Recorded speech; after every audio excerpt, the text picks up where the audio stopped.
For this segment, we are going to be doing some church history through Hot or Not. In this segment, we will examine 2 items from church history that may be saints, doctrines, or any substantial feature from throughout the history of the church. We will present an overview of each item and then go around asking, are these hot theological inspirations or not?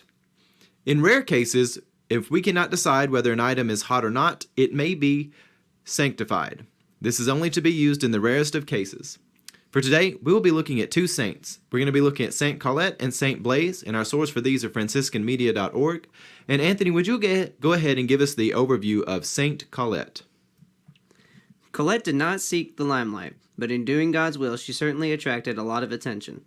Colette was born in Corbie, France. At 21, she began to follow the Third Order rule and became an anchoress, a woman walled into a room whose only opening was a window into the church. After 4 years of prayer and penance in this cell, she left it. With the approval and encouragement of the Pope, she joined the Poor Clares and reintroduced the primitive rule of St. Clare in the 17 monasteries she established. Her sisters were known for their poverty. They rejected any fixed income, and for their perpetual fast. Colette's reform movement spread to other countries and is still striving today. Colette was canonized in 1807.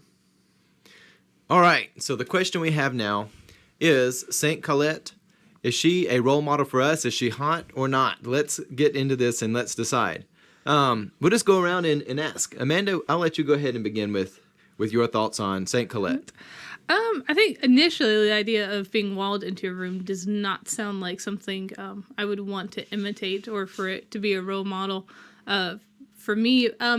But hearing her story and how she provides this kind of structure and order and this reformation really within the church, and kind of looking at the broader history and the time that she was doing this was when the Western church was really having a lot of conflict within itself. I think there were like 3 popes that decided they were the pope within the Western church. And so while all this chaos is happening, she's like, no, we're going to have this order and this structure that does bring about this kind of reform within the different orders that she was involved in. So that should be emulated, but I'm not sure any of us would want to wall ourselves up for that many years. And we have a picture. For those of you who are listening to the podcast, we actually have a picture that's a photograph, not just a painting, of what these rooms look like. Of course, being an anchoress means that you are a person, you basically are put in a cell, and people would do this voluntarily. It wasn't like a punitive thing that was forced upon people. They would go into a cell.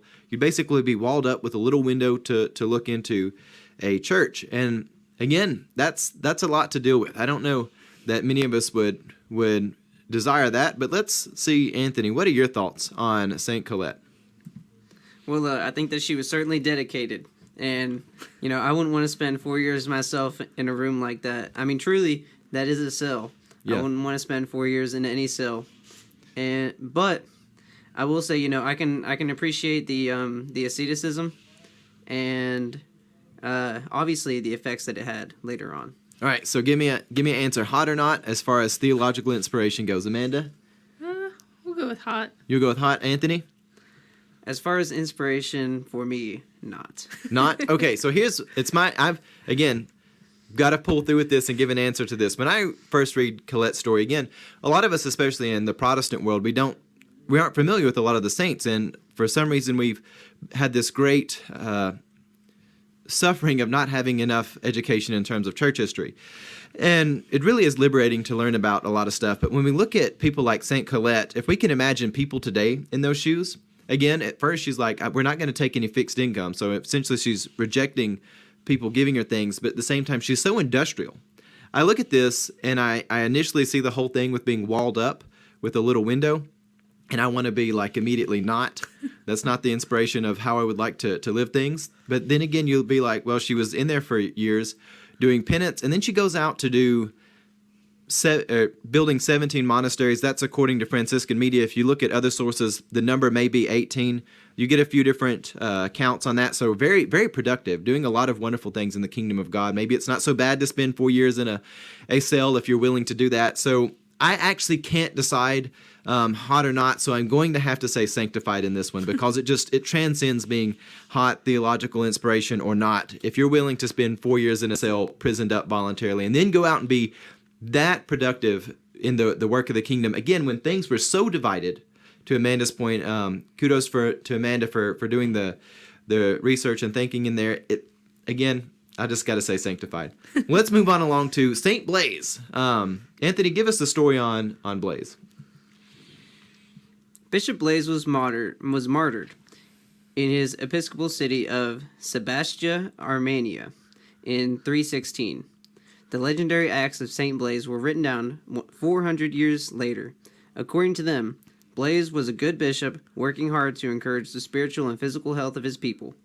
Although the Edict of Toleration that took place in 311, granting freedom of worship in the Roman Empire, was already 5 years old, persecution still raged in Armenia. Blaise was apparently forced to flee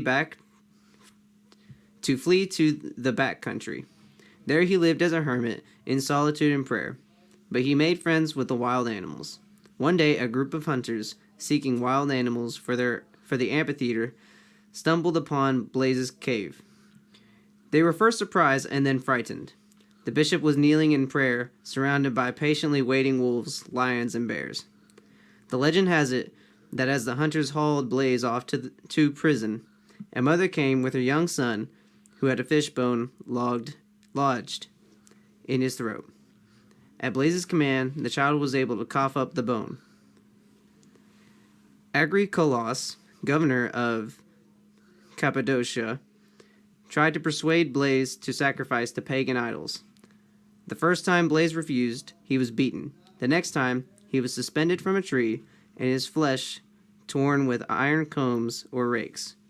Finally, he was beheaded. All right, so as we read the story of St. Blaise, the moment he goes from being found, things escalate quickly.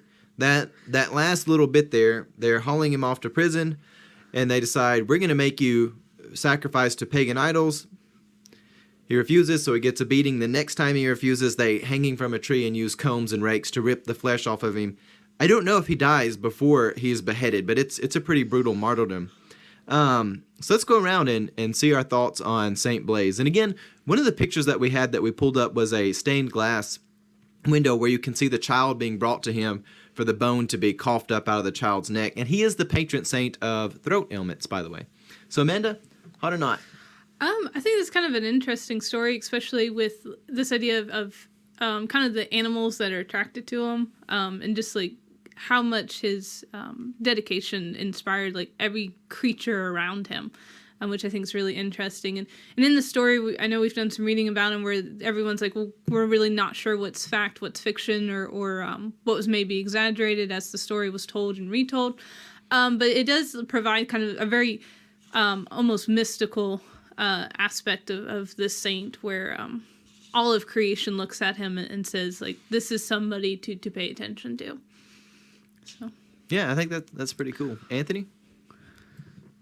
Well, I guess I'm going to be the Scrooge of saints today, but I'm not very, I would have to see it, you know, like it's like anything, you know, like someone tells you that they did something amazing, unless they did it personally. Like if you're hearing it like a third person story, it's like, okay, well that is pretty cool, and you may believe it, but you know, to really get the awe factor, I'd have to see it. You know what I mean? Like if someone told me they did like 8 backflips in a row. Are you talking about the coughing up of the bone from the child, or are you talking about being able to have all these animals come around him in his prayer life? What aspect of the story are you referring to here? Well, I'm referring specifically to the animals. Okay. The animals. As far as, I mean, obviously it's awesome that the child was able to cough up the bone too, but that's something that you just have to be there for that. You know what I mean? Like to really get like the awe factor of that, you have to be around to see the animals and that type of thing. For me, anyways. Okay. So Anthony, hot or not? Not. Amanda? I'll say hot, not that. And then anytime we talk about martyrs, it's definitely something that's difficult because we're like, we want to emulate their faithfulness, but we're not quite sure we want to emulate the consequence of their faithfulness. But that being said, now it's my turn to rule on this one. This one, again, we see somebody spending a long period of their time in solitude, sort of like Colette was doing. However, this one is a little bit more palatable. The idea of spending time in a cave with animals. I mean, who doesn't love dogs? He's got wolves and things around him. I mean, that's fascinating. I'm down with that. And when I look at the idea of the escalation towards the martyrdom there, I think it's actually a great role model to say you have such enduring faith to that point, and not to give in to the pagan idols that people try to force other people to do. I mean, that's something that goes on today. It's not under the guise of this is another divine being, but a lot of times in our culture they want us to say throw away your Christian virtues in the name of this or that. So I say hot. I'd say it's awesome. It's wonderful theological inspiration, and I think that's something we can all use.